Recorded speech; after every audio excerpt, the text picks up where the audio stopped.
Good afternoon, everyone. Thank you for joining today's webinar. I'm Bethany Hamilton, a co-director of the National Center for Medical Legal Partnership. You're joining us today on January 25th, 2023. Happy New Year, everyone. It's 1 p.m. Eastern Time. You're joining the National Center for a very important conversation that provides updates as well as strategies and tactics for really helping people address those social and legal needs as they really better understand what the symptoms and impact is of long COVID. So thanks for joining us today. The webinar is called Using the Medical Legal Partnership Approach to Help Health Center Patients. I just want to quickly edit this to say that if you're joining from non-health center MLP, it's also applicable to you, but this is about helping health center patients with long COVID.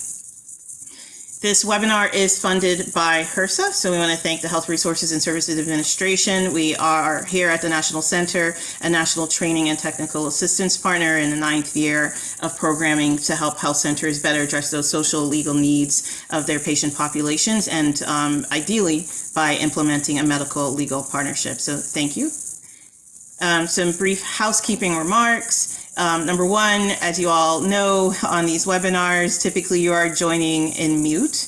However, please, we encourage you to utilize the Q&A function in Zoom if you want to submit questions to our expert panelists today. Secondly, if you need any sort of transcription or captions to activate that on Zoom, select the live transcript button and then click on show subtitle. Hopefully you can also hear this auditory instruction, and if you need any assistance, we'll put in our ncmlp@gwu.edu email address in the chat, and that is where you can email us if you need any assistance. This webinar is, yes, definitely being recorded, and it will be shared on NCMLP's website. We'll also follow up with an email to all registrants to make sure you have a link to the recording as well as our slide deck and any additional resources shared by the panelist. Okay, so for today's webinar on using the MLP approach to help patients with long COVID, we have 3 primary learning objectives. First, we want to make sure that you are able to receive those updates that continue to evolve and develop on the laws and policies that can impact the health and legal outcomes for the patients that you're seeing or the communities that you probably have not yet seen are still coming through the door with long COVID. Secondly, we're hoping that we can help you identify strategies that will help you to improve patient access to social and income supports, such as paid leave or disability benefits. And finally, we're hoping that this webinar will help you to better identify those best practices as health centers and MLP staff, the legal teams, the folks who conduct those screenings, maybe your CHW. We're hoping that you'll find some new practices that are being carried out by the MLP practitioners on today to help you improve your screening and documenting of social and legal needs for those patient populations that you serve.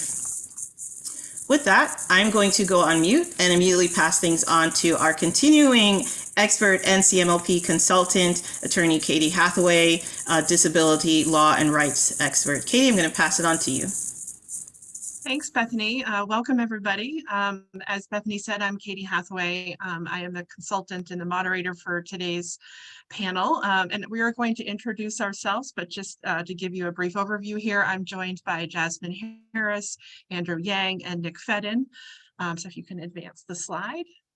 This is just who I am. As Bethany said, I've been working as a consultant for the past year or so with the National Center, developed a webinar series last year, delivered mostly in the spring and summer, around disability discrimination in patients served by health centers and medical legal partnerships. I have been working in the field of disability rights for about 20 years, and I spent 17 years at the American Diabetes Association building and then leading its legal advocacy program seeking to end discrimination against people who live with diabetes. So that is my area of expertise, but my area of interest is far broader, and I'm interested in diving into this discussion. So I'll pass it over to Jasmine to introduce herself. Hi, good afternoon, everyone. And let me just say thank you for the invitation to join you all today. My name is Jasmine Harris, and I'm a professor of law at the University of Pennsylvania Carey School of Law. And I have a background in anti-discrimination law. Specifically, my research and my teaching really are about disability. And so my work really thinks about social norms of disability and how laws can help advance the social norms so that laws get interpreted in a way to actually advance civil rights for people with disabilities. I'm delighted to be here, and we'll pass the mic over to Andrew. Thanks, Jasmine. I am Andrew Yang. I am a medical legal partnership attorney in Philadelphia with Community Legal Services. I'm my primary station is at CHOP Primary Care in South Philly, but I also supervise a medical legal partnership site at a health clinic in North Philly, and also another one in kind of Southwest Philly.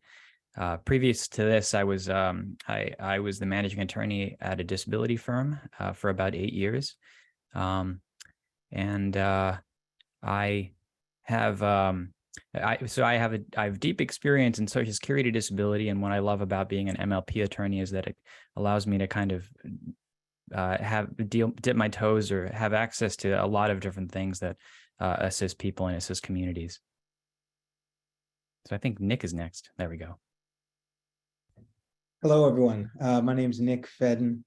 I'm from Philadelphia, and I'm a Social Security disability attorney, and I have been since I graduated law school, so going on about 13, 14 years now.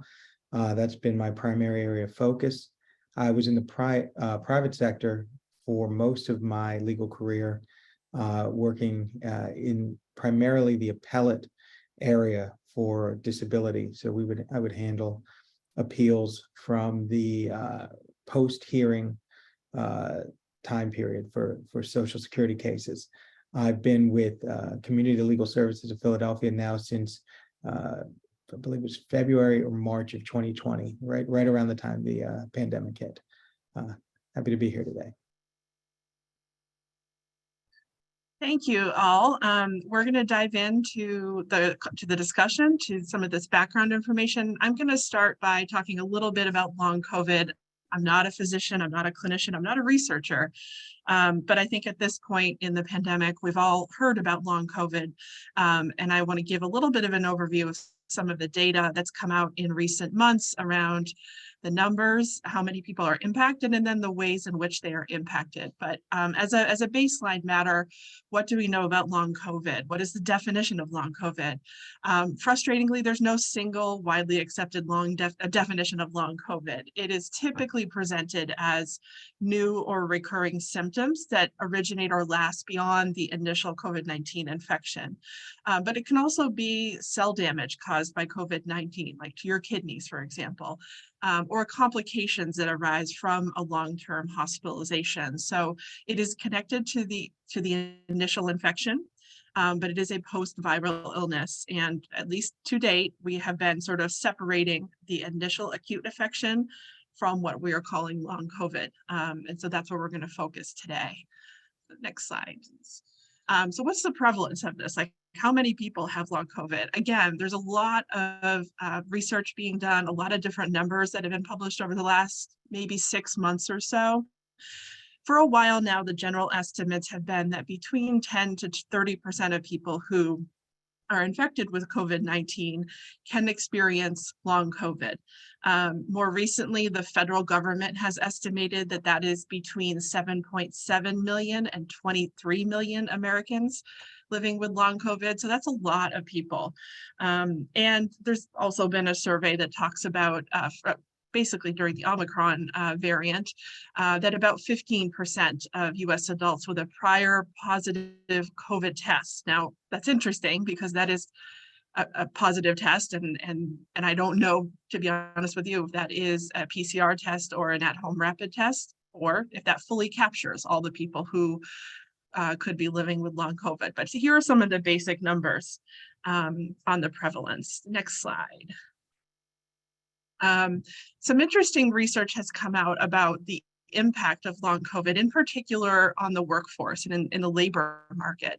And the National Center for Health Statistics, using the US Census Bureau Household Pulse Survey, has estimated that 4.4 million US adults, which is 25% of those living with long COVID, experience symptoms that they classify as severe enough to limit their day-to-day activities a lot.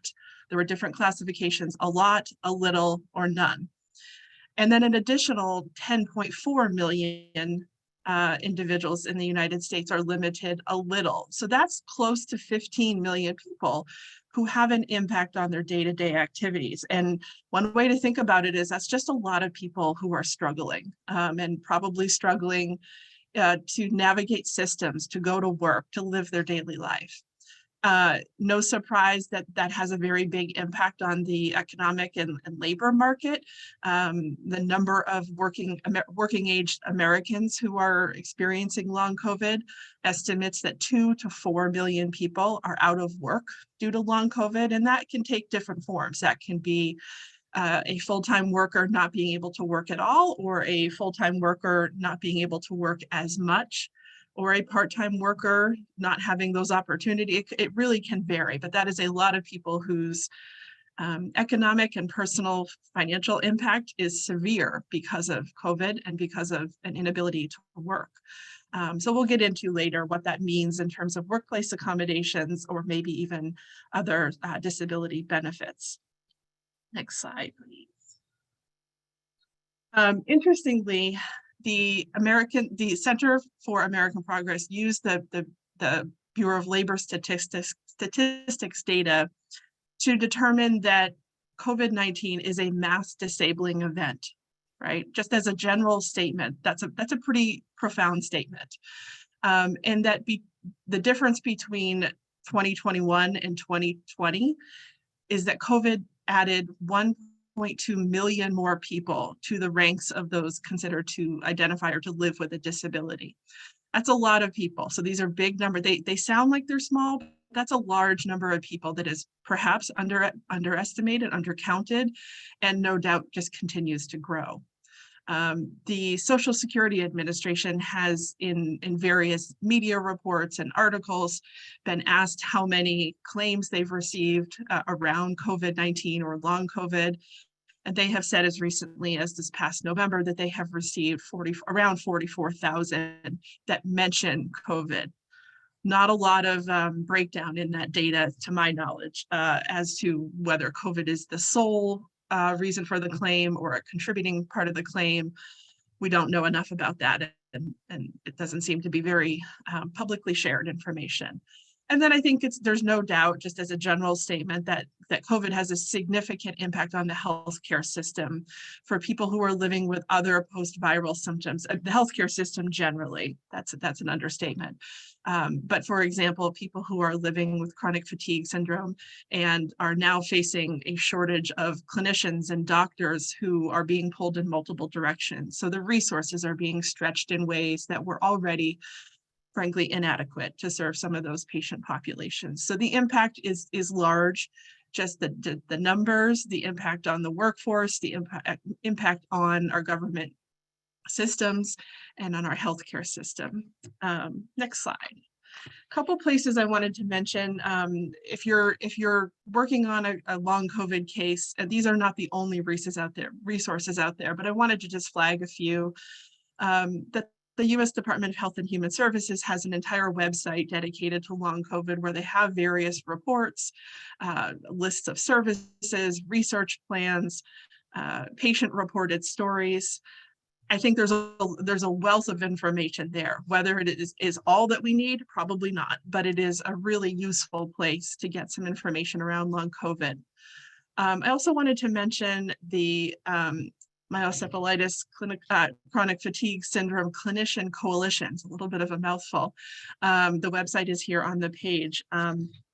This is a coalition of clinicians and researchers who work on ME/CFS and who are looking to improve clinical care, expand the pool of medical providers, provide clinical insights and guidance and research and advances. And a lot of those clinicians are being relied upon in the long COVID space. And there's a lot of similarity to the approach, and there's a lot to be learned from treating those conditions, those post-viral conditions.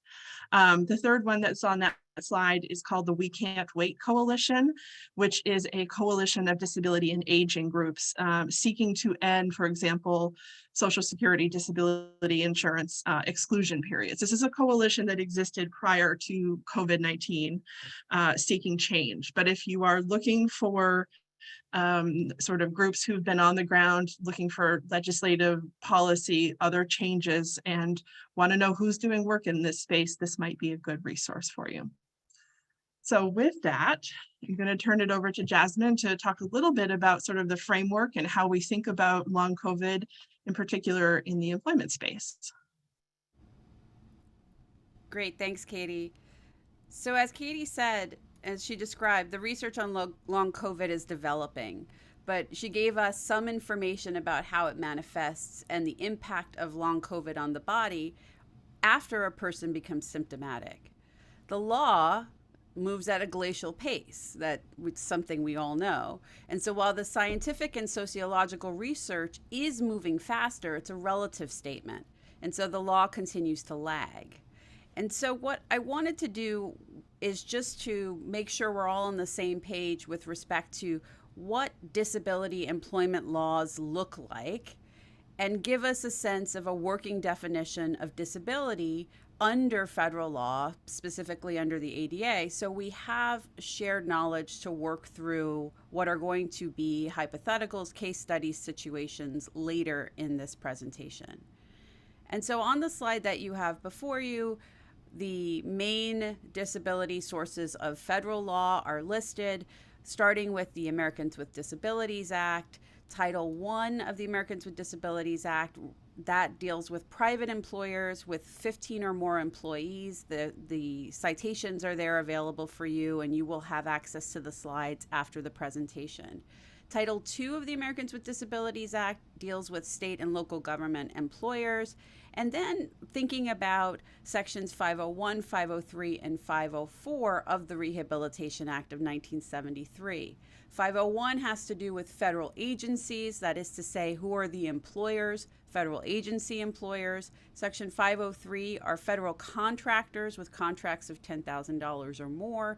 And Section 504, which is one that is perhaps the most well-known, recipients of federal financial assistance. Other relevant laws, though, that you would consider and think about in terms of potential claims, potential remedies, are Title VII of the Civil Rights Act. There may be concurrent types of claims that you might want to be thinking about. So Title VII on the basis of race, nationality, etc., might also provide a source of a remedy. Also, the Age Discrimination and Employment Act, Genetic Information and Non-Discrimination Act, also known as GINA, the FMLA, or Family Medical Leave Act, which I'll say something briefly about in just a few minutes, state employment laws, let's not forget the sources of law at the state level, and of course, federal and state regulations. Next slide, please. So just to give us that shared working definition, and you'll understand in a minute why I also want this up here, of what does disability mean according to the Americans with Disabilities Act. There are three parts to the definition of disability at federal law, and I just wanted to highlight, again, this is with respect to individuals. So the ADA is all about individualization, and here you can be a person with a disability protected under federal law if you have Part A, an actual disability, a physical or mental impairment that substantially limits one or more major life activities of that individual. Every one of those terms, of course, is a term of art defined by law in the statute, regulations, and the doctrine itself. Part B, a record of such impairment, or Part C, which is actually making a comeback during the long COVID conversation. It's being regarded as having such an impairment. And so how do we get to understand how long COVID fits into this framework? Well, on July 26th of 2021, President Joe Biden, on the 31st anniversary of long COVID, announced that long COVID could be a disability under the ADA. Yay, this is important, right? So what's the important piece of this? This has expressive value. The executive sends a message about this being a real condition and ought to be taken seriously.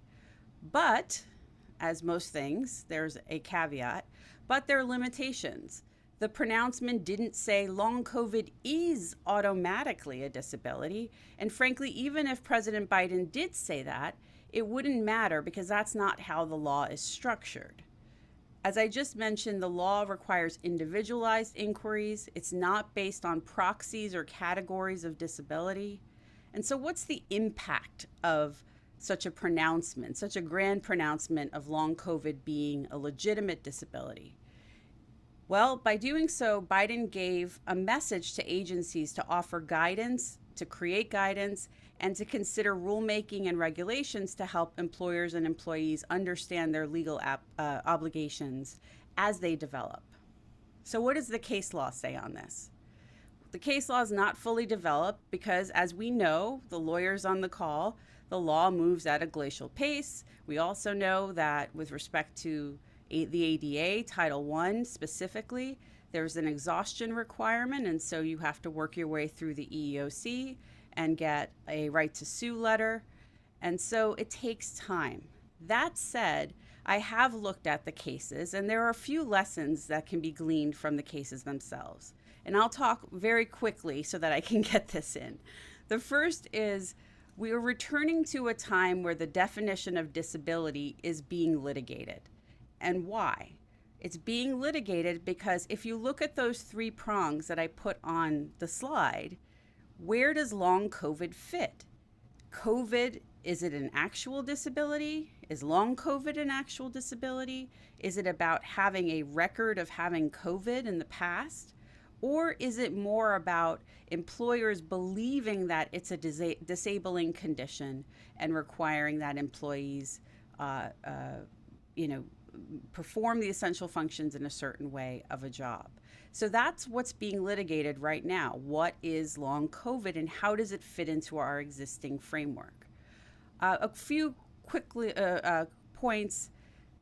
When you litigate these cases, the focus is going to be on the transitory and minor nature, that's a statutory term, of disability and of long COVID. And so when you have the pleadings, the types of pleadings in these cases, they have to really address that long COVID and the symptoms are not transitory, they are not minor. Both of those are important terms. There are a few cases in Pennsylvania where the complaints have been dismissed for failure to plead with specificity that these symptoms, in fact, are major and not transitory. The second is a need for documentation and to supplement those clear pleadings. And we can talk about that in the practitioner's tips. The other thing to note in some of the cases is associational discrimination. So we're going to see more claims about not necessarily the employee, but someone in their family that might have long COVID and how the ADA might deal with that. Okay. Let me see. I'm going to scroll through for a minute. Skip a few things. So the cases are, as I said, trying to make sense of this regarded as provision. And courts are trying to think about what does this mean? Because having long COVID itself requires that you might need reasonable accommodations. But if you plead that your disability claim comes because you are a person regarded as disabled, the statute says you cannot get reasonable accommodations. And so courts are trying to figure out what does that mean and how does that play into the ultimate discharge or other claims. For my part in all this, I've been meeting with organizations and government agencies to help them think through how do we see long COVID and disability laws, and how can our current framework bend, and does it bend to meet the challenges? Chronic illnesses, as Katie mentioned, are a helpful example. We have done this before. We did this with fibromyalgia. There is a reaction in courts to having this be considered a disability, not having the data, not having the empirical research. But over time, it developed well. Courts began to become more favorable to understanding this. So we can do this, and federal law can bend accordingly. Katie, I'm just going to give one tip on the Federal Medical Leave Act, or the Family Medical Leave Act. One place to look is under the Family Medical Leave Act. An eligible employee can take up to 12 work weeks of unpaid leave during any 12-month period. An employee that has a serious health condition and makes the employee unable to perform one or more of their essential functions can be considered an eligible employee. And so long COVID likely is going to be deemed a serious health condition, but again, it comes down to what are the symptoms for that individual and how is it affecting their ability to perform the key job functions. But it is a source of legal remedy and legal authority that ought to be looked at in addition to the Americans with Disabilities Act. I did want to say one more framing piece, which is the complexity here lies in when we think about how do these statutes frame disability within one statute, but also how do they work together? For example, disability and anti-discrimination statutes, how does the ADA interact with public benefit statutes like the Social Security Act or the SSI, SSDI? There's this strange phenomenon that Katie and I kind of chuckled at that one scholar calls the Goldilocks effect, or others have called the double bind, which basically means that you have to meet a federal definition that says you can do the job, but you also have a disability and it's severe enough to be not transitory and not minor. So that is the challenge. And I think during this discussion, our hope is to be able to get into more specifics based on fact patterns, but I hope that's helpful to have that framework. And Thanks, Jasmine. I will pass it over to you. We're going to sort of pivot a little bit here and present a case study on the ways in which long COVID can come up in the workplace. This is a hypothetical situation, but really encourage you to utilize the chat box to ask any questions, but in particular, think about if you've faced similar situations or know of similar situations or cases that have raised very like issues as this situation does. And then we'll get into a little bit of discussion and then perhaps some strategy and some tips after we go through some of the rest of the presentation. So this case study is about Tom, who works as a payroll manager at a large company. After he had COVID-19 last year, he found himself having trouble focusing on work due to headaches, brain fog, and extreme exhaustion, some of the typical symptoms. He's finding that he's making more mistakes, but so far he's been able to catch those mistakes and fix them himself. But recently there was a big error with the payroll, and his manager asked Tom for some of the details of his work that he just could not recall. And that raised suspicion about his actions, whether his actions were the cause of the error. So unknown to his employer, Tom has actually been living with rheumatoid arthritis and fibromyalgia for many years. But prior to getting COVID, both of those conditions were sort of in remission and did not affect his work for the most part. He suspects that he may have long COVID. He's learned about it a bit, and or that these other conditions have recently flared up.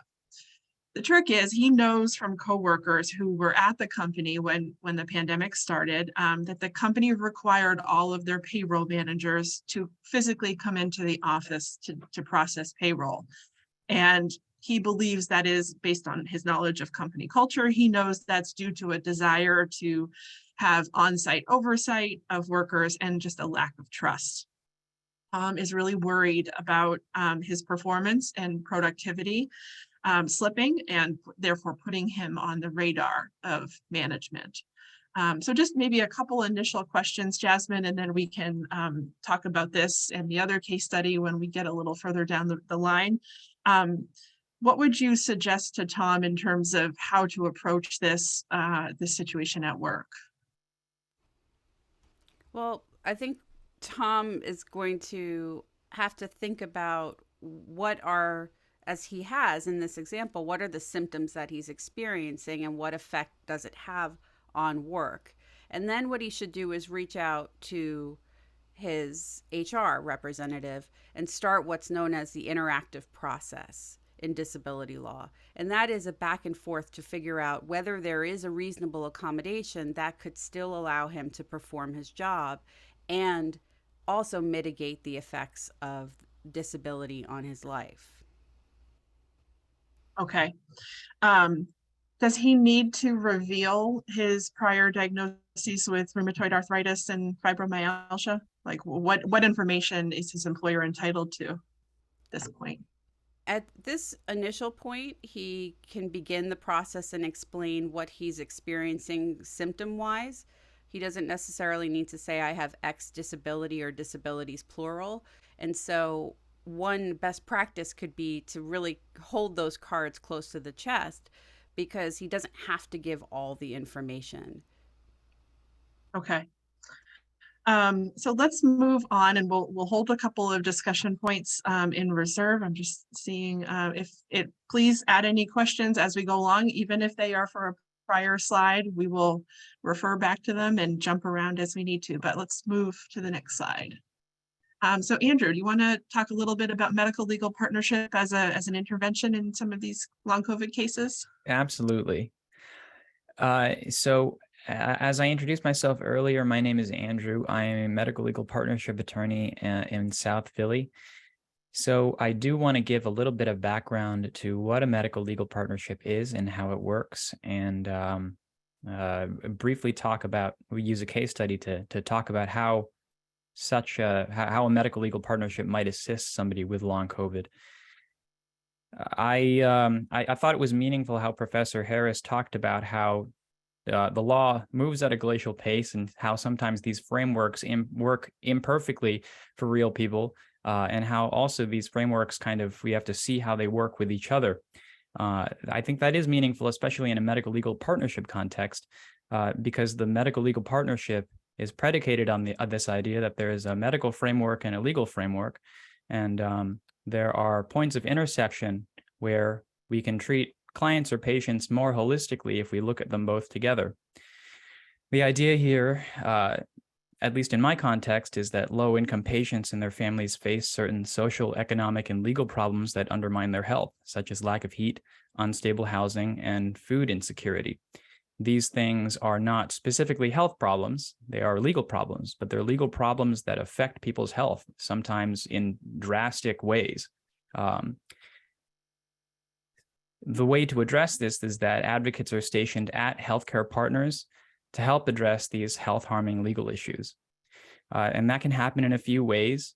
The MLP team can identify these legal problems and give specific legal representation and legal advice to individuals. The MLP team can train healthcare providers to identify legal problems and refer families for legal assessment and representation.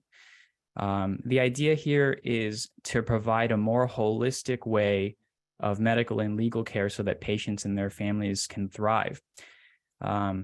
One of the beauties of this kind of response is that it affects, it goes from a legal assistance to an individual to training healthcare providers in a facility and giving them the tools they need to make these assessments that affect a client's health. And it can even go to even bigger policy level changes and strategies. Just for example, in our MLPs in West Philly, there are significant issues with aging infrastructure and housing. So we're talking about issues with asthma because of mold or because of lead, real housing issues that affect the lives and health of real people and real children. And because of this, the advocates at the MLP are able to partner with the doctors to address these patients' health, but also to pass legislation in order to help control these issues. So you see this way of how the MLP helps people individually, and also how it can potentially help systemically in a very specific community context, which is another beauty of the MLP. They are helping specific people, but they're also helping a specific community. So by way of my case study, if we could go to the next slide, I wanted to talk about a former client of mine. I thought it was interesting that completely independently, the previous case study and this current case study used an example of a person that had rheumatoid arthritis and fibromyalgia. So the kind of the bullet points I wrote here are a little bit generic because I wanted to hang my details on them. So I'm hoping I can kind of paint a picture verbally here. My client here was named Beth. She dealt with rheumatoid arthritis and fibromyalgia in ways that are very similar to Tom. They were manageable sometimes, but she had these chronic issues that would come up. She was able to deal with it most of the time, but there were times when the chronic fatigue would affect her, or the pain would affect her, or she might need to leave early or arrive late, or her employer might be flexible enough to give her some time off, or at certain times she might even come in and out of employment. It was mainly manageable until she got COVID in the winter of 2021. And several months after that, some of the symptoms exacerbated her other conditions such that she wasn't really able to maintain even the level of employment that she had previously had. So in the MLP context, what happened in this case was that there was a screener that was given to incoming patients at the MLP. One of the questions on the screener was whether she had legal issues, specifically whether she was having issues with her insurance or food insecurity. She noted that she did. Because of that, in the medical visit with her doctor, the doctor asked her about that and asked if she needed legal help. She was able to be directed to the on-site social worker to help her, to talk to her and help her apply for certain public benefits. She had some issue getting those public benefits, getting the Medicaid specifically. And when she was denied initially, the attorney on site was able to help her appeal that, so she could get those income supports, those public benefits, and the insurance that she needed. Much farther down the road, it became necessary for her to file a disability claim, in which case the attorney, again, she had an existing relationship with the attorney at that point, so she trusted that MLP site, and she was able to work with the attorney and the doctors to get the medical documentation and other documentation to successfully file a Social Security disability claim. So in that example, you can kind of see how the MLP and the doctors can together provide this kind of holistic care of assisting a client, and how the medical needs and the legal needs are kind of in concert and enmeshed in terms of this particular client's well-being. And Social Security disability is a major part of that. I think, Nick, is this the moment when I turn it over to you? Feels like that moment, Andrew. All right. Thank you. That was excellent. All the presentations thus far have been excellent. And I want to actually build on the case study that Jasmine had used. We can revisit Tom. And I'm going to be looking at it, as I said in my introduction, I'm a Social Security disability attorney. It's really my area that I've practiced in. And so it's kind of the lens that I view these problems through. And you'll see as I go through this that there are major differences between how Jasmine's area of law with employment views impairments that can be what we would, which is a term of art, disabling, versus how Social Security views it. So let's look at this. We're going to read through this case study very briefly, and then I'm going to go through an overview of the framework of how Social Security handles the adjudication of a claim for an individual like Tom. So Tom is a 50-year-old and has been living with rheumatoid arthritis and fibromyalgia for many years, as you know, and as a result has only worked now part-time for the last 10 years. So he was no longer able to work full-time. That is important for reasons you'll see. He was working part-time. After having COVID-19 last year, I don't say here whether he had a positive, how he knows he had it, Was there a positive test? Was it a diagnosis that was made after the fact? It's unclear from this case study, but since then, he's been having trouble focusing on work due to headaches, brain fog, and extreme exhaustion. At this point, he's decided that he can no longer work even in part-time position and suspects he may have long-term COVID or his other conditions have flared up. Tom doesn't know how he'll be able to survive without his salary and is terrified that he'll be unable to afford rent or groceries. So through some channel, Tom has now made his way to, let's say, me at CLS. And I'm going to look through how Social Security would look at Tom's situation. So first of all, the disability standard for Social Security benefits is the inability to perform substantial gainful activity. And this is important here. I just want to touch on that substantial gainful activity means working, but generally as a rule of thumb, working full-time. If somebody's working only part-time, they're often not earning enough to be over what is termed substantial gainful activity, or SGA. So one of the things to look for when somebody comes to you is, are they working full-time? If they're working full-time, they're unlikely to be able to begin the process of disability benefits. However, if they're working not at all or part-time, that becomes a little more available to them. So unable to perform substantial gainful activity by reason of a medically determinable physical or mental impairment or combination of impairments expected to last or has lasted 12 consecutive months or end in death. Next slide, please. And there's a number of terms of art that I glossed over there that are some more important than others, and I'm happy to answer any questions later. But for our purposes, what we're looking for is the inability to work full-time for at least 12 months or expected to last for at least 12 months due to a medical condition properly documented, and we will take into account age, education, and past work. And so if you're at a health center and somebody meeting some of these criteria or all of these criteria comes to you, this would be a good candidate potentially for disability benefits through Social Security. Next slide, please. And Social Security uses what is called a 5-step sequential analysis. And this is the overview of it. I'm going to go through most of these, but not all of these for our purposes here. Next slide. You'll have access to these slides. The first is what I talked about, SGA, and that was a rule of thumb, not working full-time. The second, and here's where I want to touch on long COVID. It's step 2, severity and duration of what's called an MDI, medically determinable impairment. Now, Social Security has not fully determined how they're going to treat long-term COVID. There have been some emergency messages that have come through that have offered some guidance to practitioners and claimants.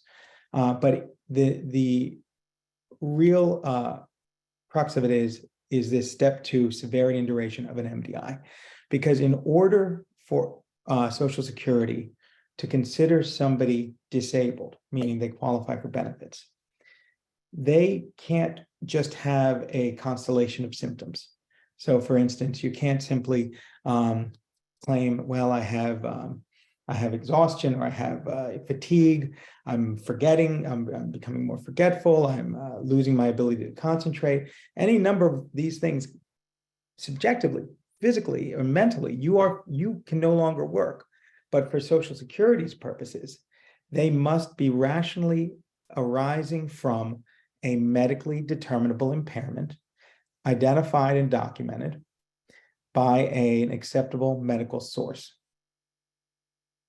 Okay.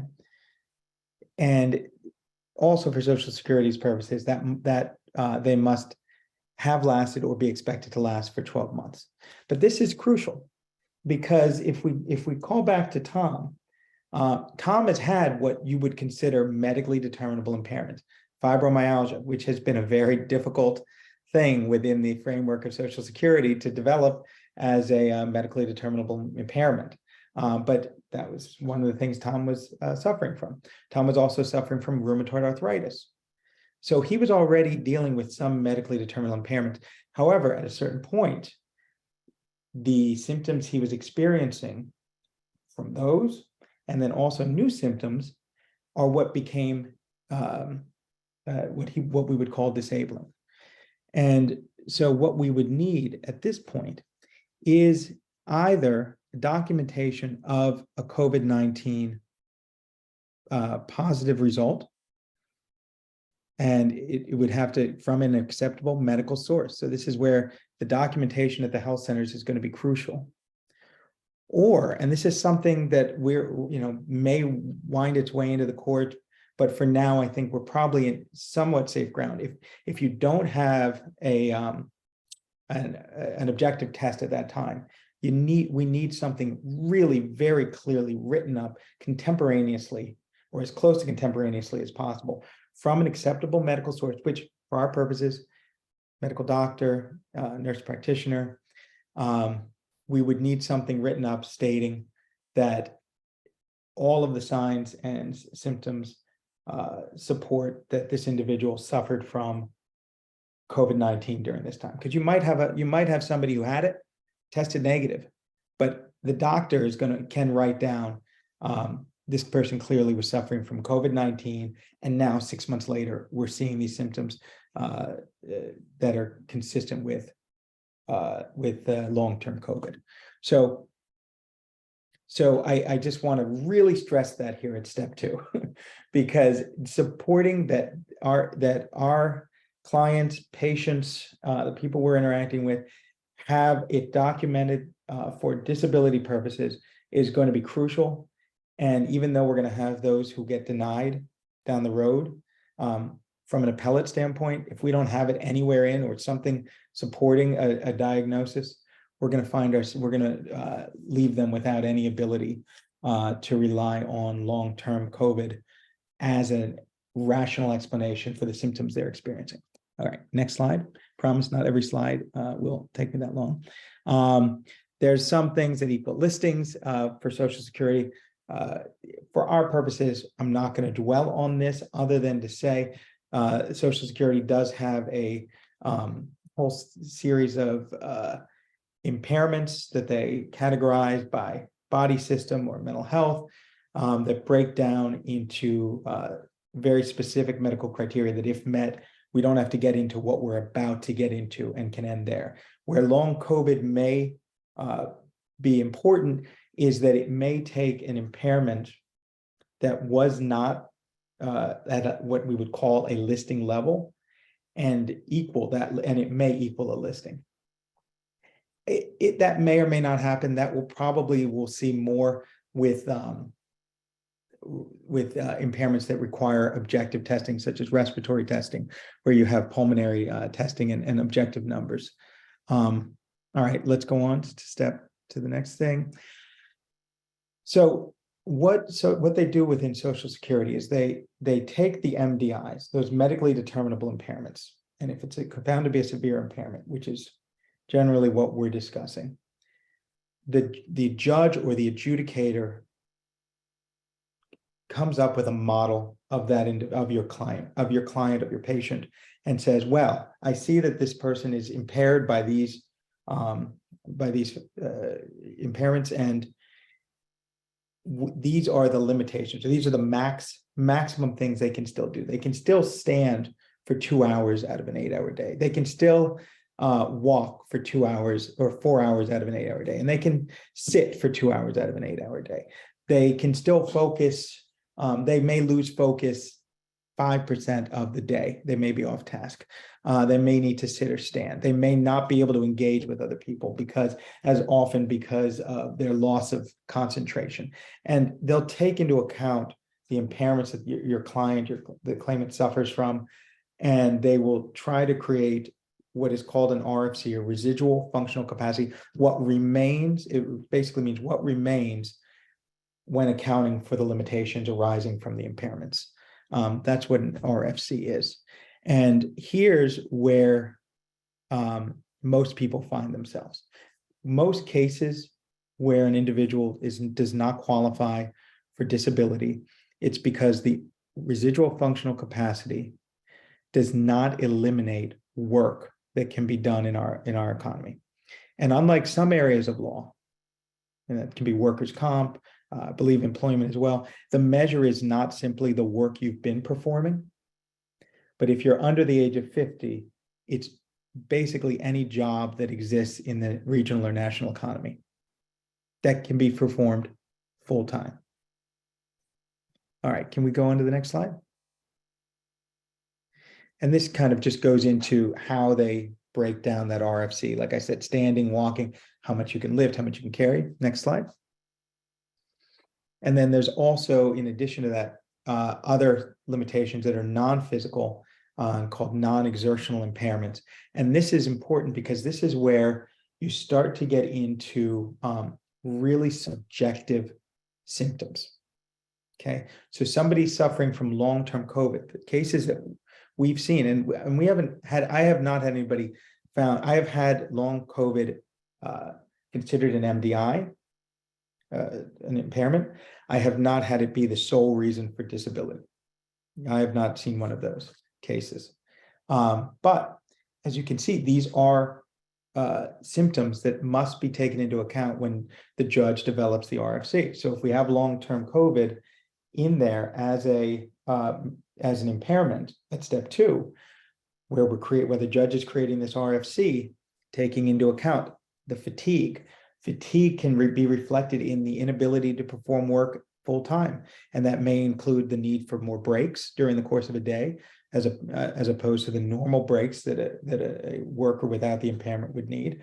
It may include more absences. It may include the inability to do quota work. It may include the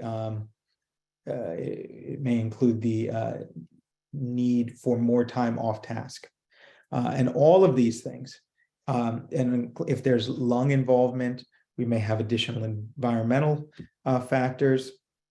So all of these things get very complicated. And now here, if I can say anything to those of you involved in health centers specifically, this is where your records are crucial when it comes to subjective symptoms that are not measured by X-rays and MRIs or any of that, showing consistent complaints of fatigue over a long period of time with a very, when it comes to long-term COVID, that's a very specific starting point. And attributing those to long-term COVID, even if only as a diagnosis of exclusion, that other things have been excluded, is crucial. I can't tell you how many cases that the records don't show consistent complaints about pain, consistent complaints about fatigue, or say something simply like patient doing better or patient's fatigue improved. That is a measure perhaps off of where they were the last time they saw you, but that doesn't mean that they are not feeling significant levels of fatigue. And even though I know nobody is preparing medical records for the purpose of litigation, keep in mind that for some of your clients and your patients, or for your patients, they may need these records for litigation. And so how you taking the time to make sure that these subjective complaints that they're making of symptoms are reflected in every record is crucial. All right, next slide, please. And so this is some example of some of the things that would be affected. Next slide, please. I'll just let you see some of these, and you'll have access to these. Can you go back one more? That's actually a good example. An individual who, if the judge would agree that they would be off task 15% of the time, may be found to be disabled based on what the vocational expert testifies, and at every Social Security hearing there or adjudication, there is a jobs expert who would take this and say whether or not the person could perform jobs. So being off task could be a reason the person is found disabled. Due to fatigue, not having the ability to sit, stand, or walk up to a full-time amount of work could be disabling. All right, next, thank you. And this just, you don't really, I'm not going to go through this, but there's something called at step 5, the vocational factors. So in our case, Tom was 50. I had said he was 50. Age matters in Social Security, specifically as you get over the age of 49. Education matters, and the skill level of your prior work. And all of that matters because it has to do with the ability to adjust to work that wasn't done in the past. Those aren't assessments that you need to make at the medical level. They can be things you consider to some extent the medical legal partnership, but these are some of the reasons when you hear that one person was found disabled, one person was not found disabled.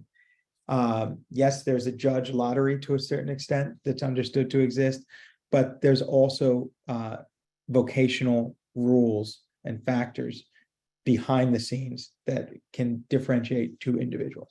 Okay, next, please. All right, and I'll just go through this just very briefly. This isn't the first time that Social Security has had to deal with subjective symptom-driven impairments where there's just simply not a lot of objective evidence. Sometimes there's agreed upon evidence that does start to arise within certain specialties, and those are useful. We don't have that yet for long-term COVID. Social Security isn't there. They haven't promulgated. These are called SSR here, means Social Security rulings. These are created by the Commissioner of Social Security and offer the most substantial guidance that we can have for going through these. All right, next. So again, this is just reiterating what you can do, identifying gaps in treatment, document reasons for treatment gaps in the record, address continuity of care issues and barriers to treatment. Now, you don't have to do that on the medical side. That's often on maybe on the social workers or the legal side, but these are things that must be addressed. Go on, next slide, please. Here is really what's important. These subjective symptoms the more you can show the consistency of them and the severity of them, the better. And that may come from witnesses, lay witnesses or other. And then also, and this is something we've done for a long time with headaches, is keeping diaries. If somebody keeps a diary and keeps track of the experience they're having with headaches, well, the same thing can be done to some extent with brain fog or or any subjective impairment symptoms that someone's experiencing. Next, please. And this just because these are going to be difficult cases, treat them, once they make it through to the judge, whatever is necessary. Here, a good example even before then at the medical level, referrals when appropriate, please consider those, because specialists for Social Security do carry more weight than primary care. Primary care is a good starting point, but when there's an involvement of a specific body system, the judge will defer more often to a specialist. And if you're on the legal end, requesting what an ME here is called a medical expert. A medical expert is one who testifies at the actual hearing. They do it objectively. It's not an adversarial area of law. They do it objectively. However, it can be very important when fighting at that step 3 for listings to say that they're equivalent. All right, next, please. All right, and so I'm going to wrap up here. Any questions I'm happy to take. I will just say that for Tom's purposes, My hope would be that whoever interacted with Tom at every level continued to develop and help him to develop the strongest possible medical records so that he could show when his impairments became more severe than would allow him to work. And that to the extent that they were subjective symptoms, that he was somehow keeping track of those, constantly reporting them to his physician, and that they were being tracked and reported by his advocates. Thank you. Thanks, Nick. I want to just maybe pick up on that thread of documentation. I think it's a really important one when we're talking about these two different contexts that may bleed into each other a bit, between employment and Social Security disability benefits. I'm curious from each of you or any of your perspectives, what would somebody like Tom do when he's still working and he needs documentation perhaps for an accommodation request or a Family Medical Leave Act request? What can he do, or can his providers help him do, to sort of protect himself from that information not being used against him in another forum, or not purposely against him, but coming back to bite him a little bit, thinking about the ways in which you document symptoms or impairments, the impacts to the individual? What is the threshold, for an accommodation versus disability benefits, and how does somebody like Tom navigate that? Or in particular, what can a medical legal partnership do if they are, involved working with Tom at a point where they can provide that input? I'm curious what tips you might provide to Tom or to his providers.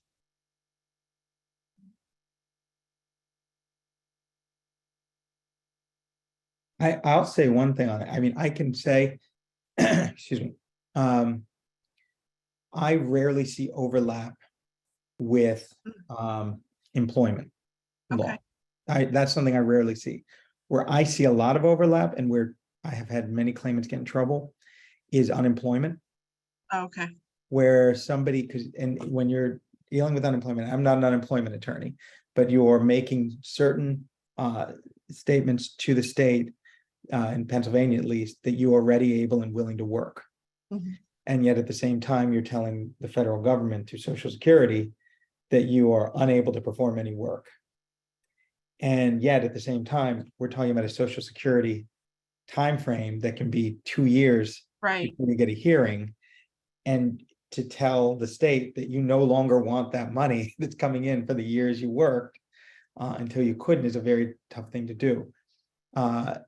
So I do try to stay acutely aware of other legal areas where there's, coordinate or, you have other legal matters going on at the same time. And we do see that also in workers' comp, where people are doing workers' comp. But I would be very curious if I've ever screwed up, somebody's employment litigation in something we've done there, because I'm not aware of that. I think it's more likely to go the other way, which is if you're working up your employment claim to show that you can still perform the essential functions of your job, which at the time you may, you need a reasonable accommodation to do so or not. You're getting the paperwork in, and it might say, for example, using Tom can still perform. I don't remember if we had a job for Tom. Did we have Katie, did we have a specific job that Tom performed? He was a payroll manager. Payroll manager, right. So perhaps he can still do the annual reports and the monthly reports, but he can't sit in for long meetings every other week.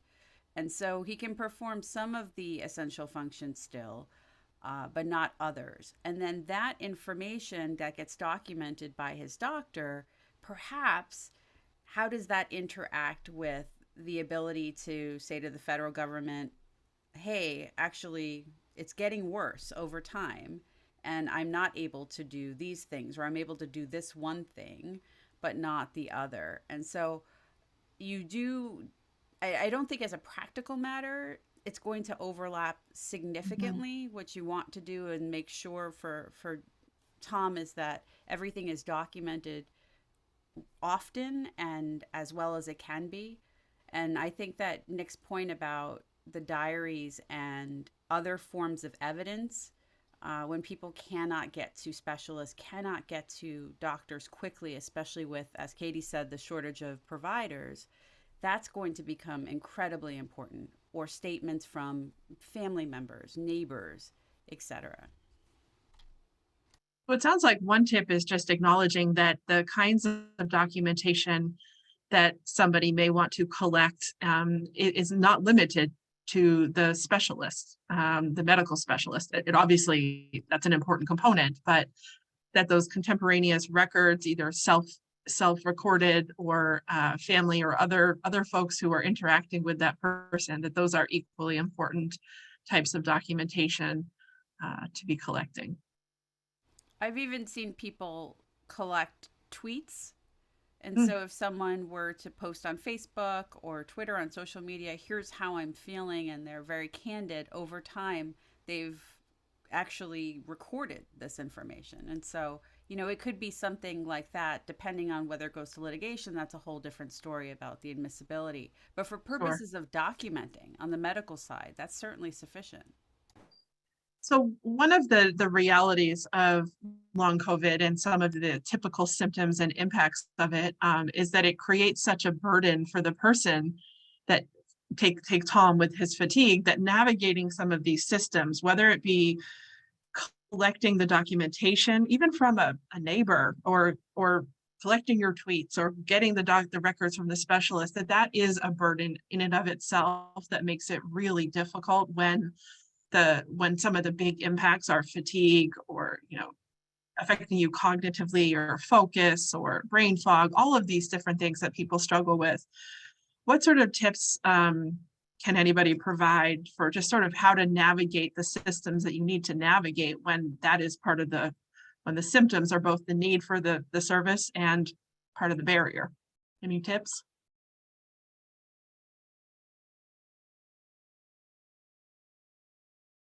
Maybe just an acknowledgement that is a really difficult part of this. And if you are a provider, a health center provider, or anybody who's asked to participate in this process of collecting documentation, or you are an employer and you have workers who are struggling, that sort of understanding that part of the struggle is being able to navigate the system in and of itself, that is a challenge in addition to the condition that you're dealing with. Katie, one other big picture factor is for medical providers to begin to think systematically about putting in place something similar to the pain scale, but with respect to fatigue. And so the same way we have the smiley face scale of how are you feeling in terms of pain right now, what is your level of fatigue? And to do this, again, systematically, then automatically gives you that documentation. So we're finding ways to shift the burden from the individual for collecting the data and the information over time to the systems that they interact with. That would be helpful. We need more smiley faces in the world. I'm curious, maybe Andrew, from the medical legal partnership perspective, do you have any tips around intake or screening? If a medical legal partnership is trying to help identify at the earliest stage whether a patient or client is experiencing long COVID and may have these other needs, whether they be an employment issue, a benefits issue, how might that go about recognizing not everybody realizes that they're suffering from long COVID? Some people are more familiar with it than others. And like somebody said, there isn't a real easy blood test for it. So. Yeah, absolutely. In my experience of long COVID, you know, as we've kind of been touching upon, long COVID exists on a continuum where often it exacerbates things that already make people vulnerable. So the screening tools that catch things that people need, like food insecurity or income issues, or whether they're full or part-time employed, that sort of thing. Oftentimes, those are almost always affected by the presence of long COVID. And discussions about long COVID will usually appear in conversations with their healthcare providers. And if the medical legal partnership is doing its job, then those medical providers are already being trained or are cognizant of their responsibility to catch things that intersect with the patient's legal needs. So it can, hopefully there are multiple points where these needs are being caught. It could be a screener that the patient is filling out in the waiting room. It could be the conversation that the patient has with the doctor. There are different ways. And of course, another difficulty of this that I frequently have to deal with is the capacity of the clinic. Sometimes they don't, you tell them about another screener and they just kind of roll their eyes. So each medical legal partnership it can be unique, and the community is unique. There are other considerations like the languages that are being spoken, for instance. But I think the best thing to do is hopefully have these multiple points where you can catch these needs to address them. It sort of sounds like because there are so many existing intake and screening processes and touch points that there already exist because of that. Ergo, there are existing places where long COVID can fit in as a awareness tool. That, like you said, if you're doing some sort of screening for food insecurity, that may get at the reasons for that. May get at a change of employment or some other factor that brings out. And then, of course, there's the clinical side of that. If they're being seen at a health center for symptoms for something that's bothering them, presumably that's a traditional sort of clinical intake and assessment. But it does sound like it doesn't need to be an overhaul of the MLP structure as much as thinking about long COVID as an additional challenge. Yeah, absolutely. Okay. So I wanted to pose this question to Jasmine. It's something that we talked about offline prior to this and just as an interesting discussion point. But now that we know that, or I think we know, or it's somewhat known that with the impact of COVID-19 over multiple infections seems to raise your risk for developing long COVID. It's not the only factor, but it seems like it's being identified that multiple infections raises the risk of developing long COVID. What do you think, if anything, that does to the legal framework and the way that we approach these cases? And what I had been thinking about is going back to your slide about the types of disability under the Americans with Disabilities Act, an actual disability, a record of disability being regarded as disabled. And where does that fit? If one of the concerns for a person who is now on a subsequent second or third or greater COVID-19 infection, does that rise to the level of disability in a way that, or risk for additional disabling events? What do you think that does to how we look at COVID-19 and long COVID as disabilities? Yeah, it's a great point, Katie. I think we don't have case law or regulations that address it directly. And so all we can do is work from analogies. And the problem with the three-pronged definition is that, as I mentioned in the presentation, some of those prongs also determine whether you have access to accommodations or not. And so one way that we talked about, and I had been thinking about in terms of thinking about COVID, is to change the perspective of how we view COVID. If we see COVID as itself a chronic illness, a chronic condition, of which long COVID is part of, then it doesn't have to be parsed in a way that we're trying to decide whether it's in the actual disability prong versus record of versus regarded as. And in some way, that also goes to your point about mitigating the administrative burden. So all of these legal terms and legal frameworks influence how much paperwork and admin people have to do. And so to the extent that we're thinking about streamlining, as we learn more and more from the medical side, it might just make sense to begin to think of COVID and reframe it as a chronic illness. So, we're not there yet, but certainly it is something to think about. And for folks who are in the medical legal partnerships, part of the clearinghouse of the National Center allows for these discussions to happen and for people to bring their cases and stats and data to the table. So I encourage people to be in contact with National. I may be in trouble with National for encouraging all the contact, but I suspect not. Thank you. Yes. Here's some additional work. I wanted to make sure we didn't miss this question that came in. I think I'm going to pose it to Nick and/or Andrew. Emily asked, how are people with worsening impairments supposed to maintain income when it takes 2+ years to get a hearing for SSDI? If they are unable to work, how can they pay for food and rent? Is there any other support available or an expedited SSDI review? So this may be a frustrating question and answer, but I'm pretty sure that it's not only on Emily's mind. Well, maybe Andrew and I can both answer this. I mean, I can take this from the disability standpoint, and Andrew may know of some other additional benefits that are available in the meantime. But I mean, generally, it's a really very difficult process. There are ways to have cases expedited, but not for most claimants, and that is the vast majority of claimants. There are compassionate allowances and other expedited, things that occur where you're dealing with somebody who's got a terminal illness, but almost everybody applying is dealing with the inability to work. If it's SSI, they're below the resource limit. And you have people in transitory housing or just homeless who still have to wait through the process.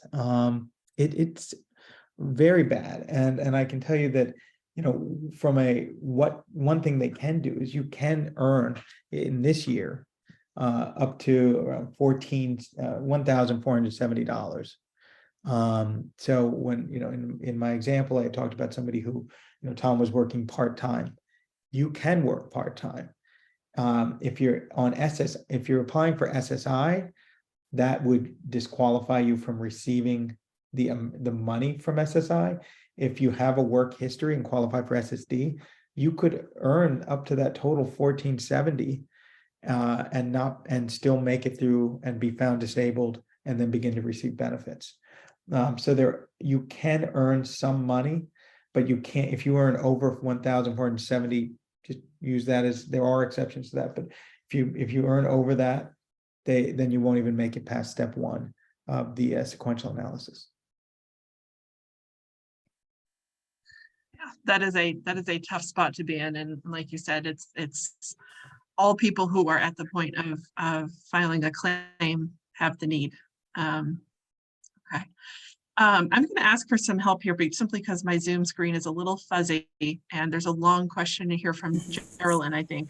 Do you need me to read that, Katie? Yeah, that would be great. Sure. And I'm not sure if before we move on to Geraldine's question, Andrew, did you want to add anything about Emily's question and the way MLP screen for broader social needs?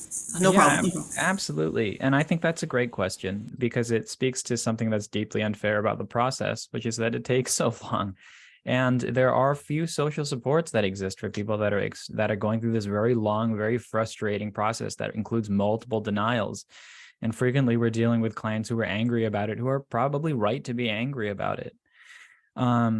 From an MLP perspective, one of the things I like about being an MLP attorney is that there are times when I can offer people who are moving through this process additional social supports in terms of, depending on maybe they're eligible for temporary assistance for needy families. Maybe they're eligible for food stamps.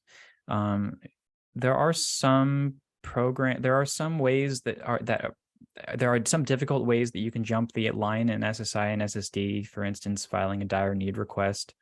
But yeah, just like Nick said, it is difficult and it's a longer process. And legislation to try to shorten the process hasn't really moved forward that much. But I mean, I completely acknowledge it's hard.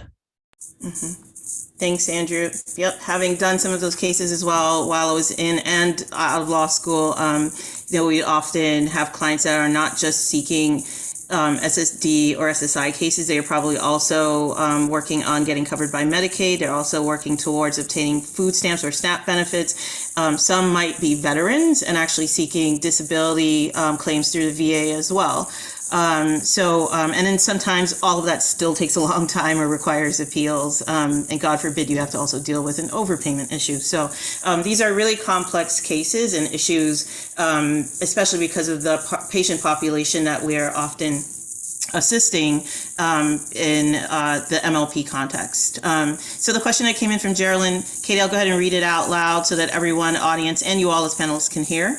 Geraldine's question is posed as follows. I have a client living with HIV and long COVID who works going out to people's homes for internet and TV cable setup and repair.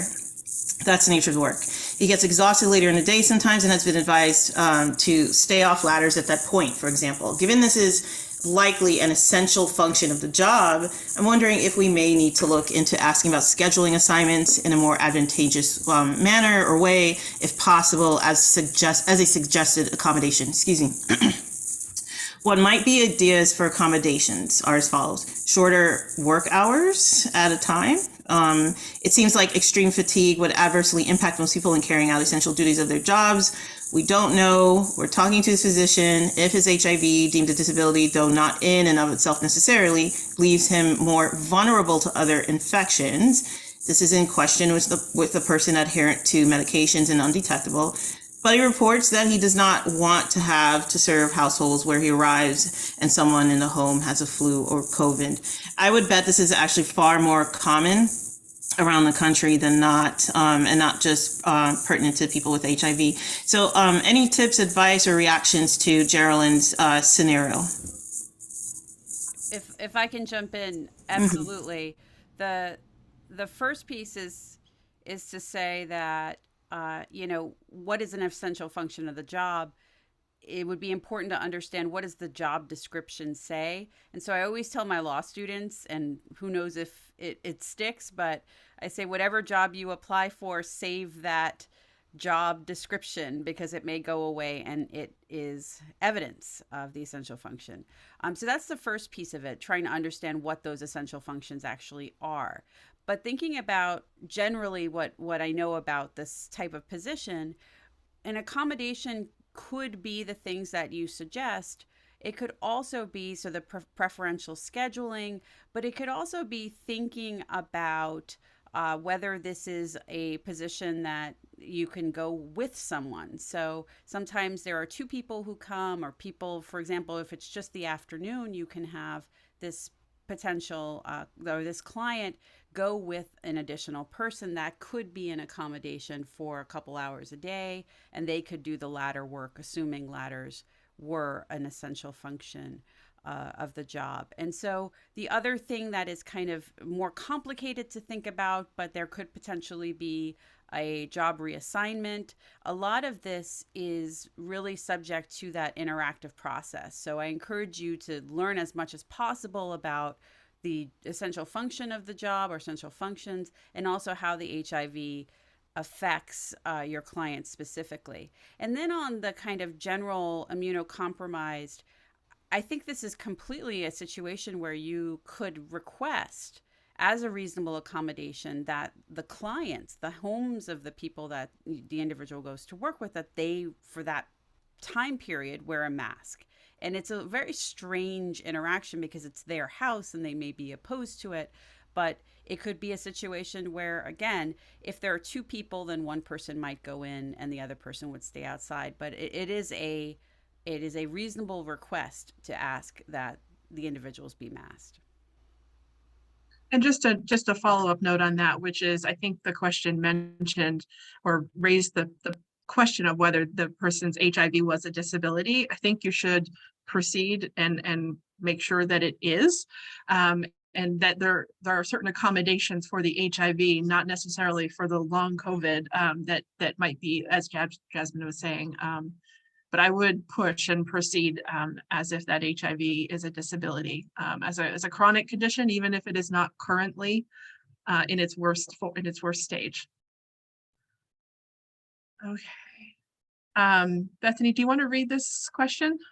Sure. So Cynthia shared in the Q&A, and I do apologize if folks are sharing in the Q&A because we inadvertently disabled the chat in Zoom. Oh. Geez, I can be considered a tech Luddite today. So Cynthia provided, I think, some really worthwhile tips to be shared with the audience here.